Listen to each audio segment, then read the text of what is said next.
Written and produced by George side with Everything She Wants. George wrote it in 83. He was upstairs in his childhood room and wrote the song, recorded in August 84 in London. And it was a really easy song because George played all the instruments himself and he's not a keyboard player. So it was like a ding, ding, ding, ding, ding, ding, ding. That's why it's Yeah. so simple. But the best songs are that simple. Their instrumentation on this track is really, it's quite basic. It's quite simple. What a song. It just shows how much he was in the pocket in 1984.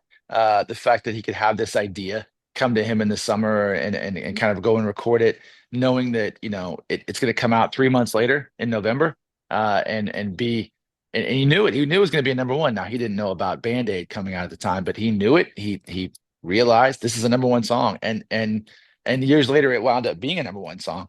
But it's also an evergreen Christmas song. It is the lyrics are actually very good. I always maintain that the second verse should have been the first verse. That's just me personally.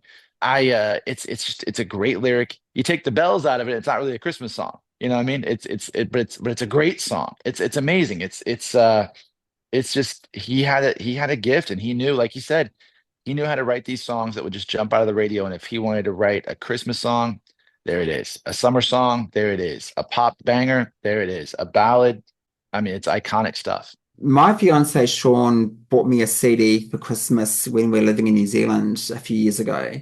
And because I'm a big Christmas fan, I love Christmas music, I love all things Christmas. And Same.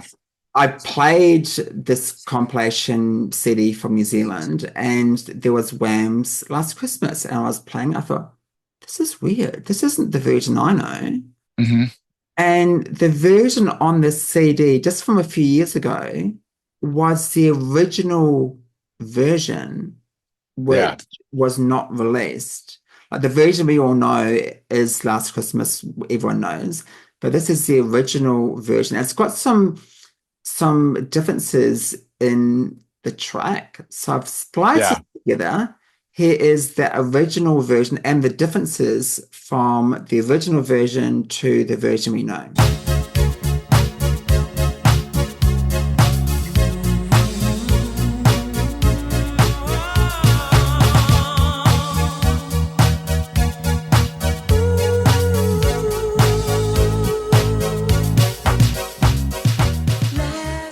You gave it away this year.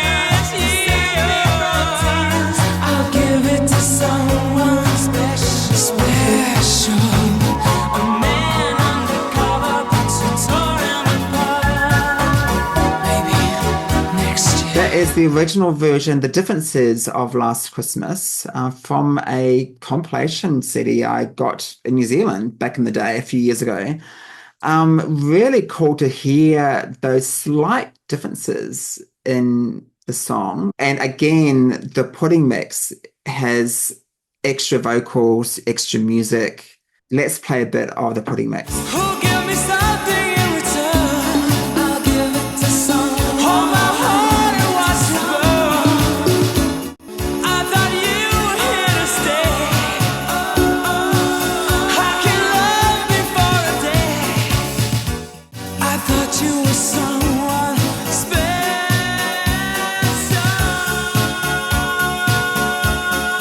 Gave you my heart.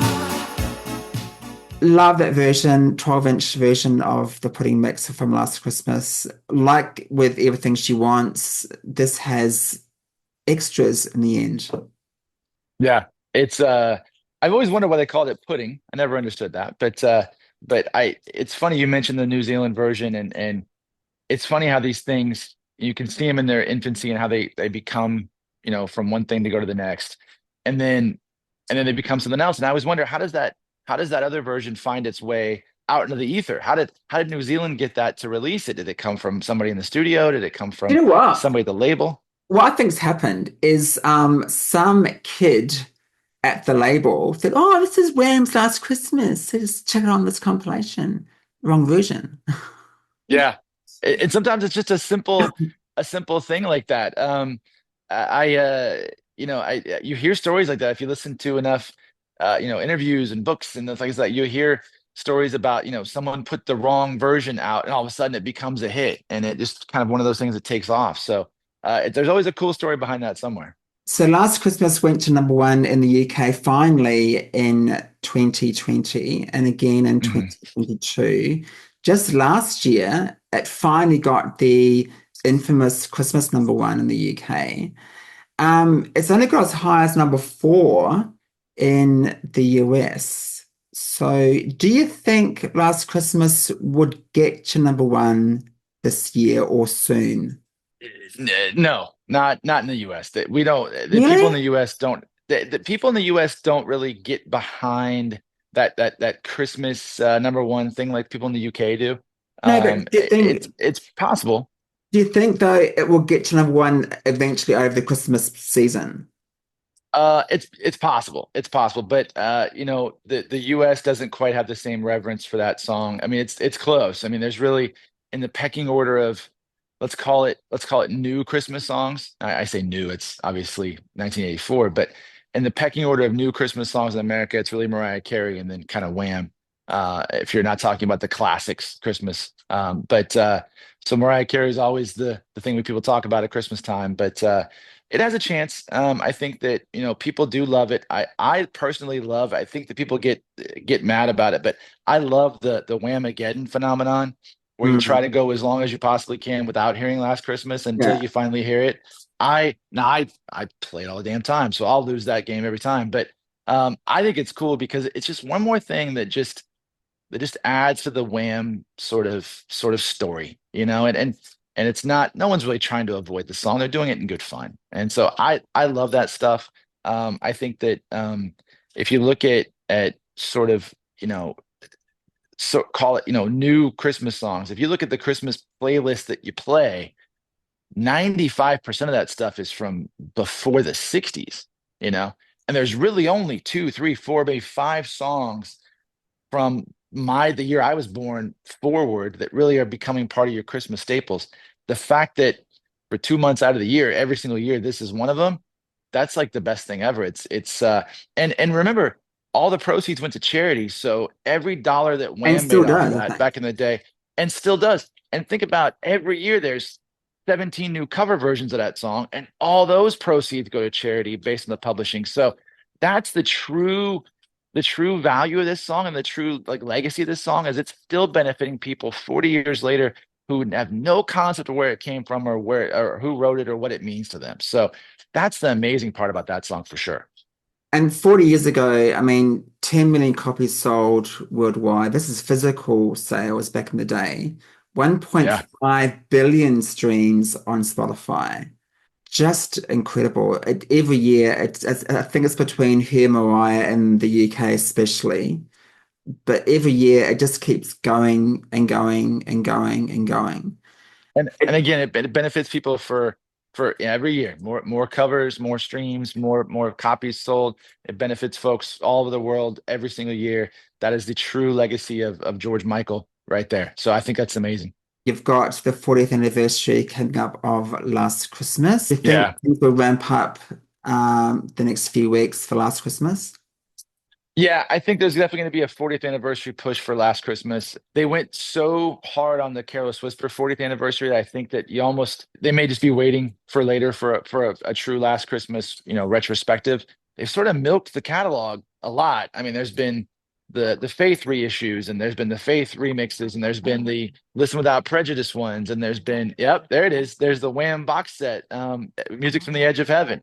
No, that's Echoes from the Edge of Heaven. Um, yeah, they've absolutely mined the They've catalog as much milked the as they can. cow.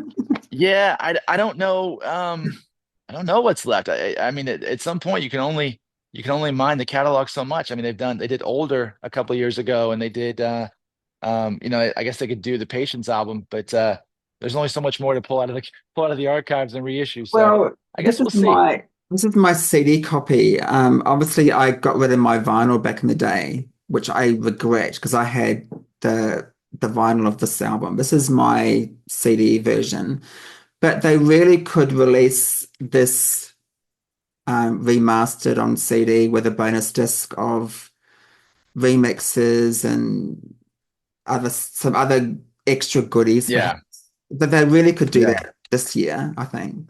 I mean, they could like the Echoes from the Edge of Heaven with like 6 different copies of Wham Rap, so they could do that with Make It Big as well, and the fans and we'll eat it up. I know we will. I mean, please believe. Even though I thought that the sped up and the slowed down version of Careless Whisper was ridiculous, of course I went right to Apple and listened to it. So, and Yeah. I've heard that song a zillion times. So we'll still be there for it. We'll still support it. Not everything has to be commerce, but we all appreciate it. So.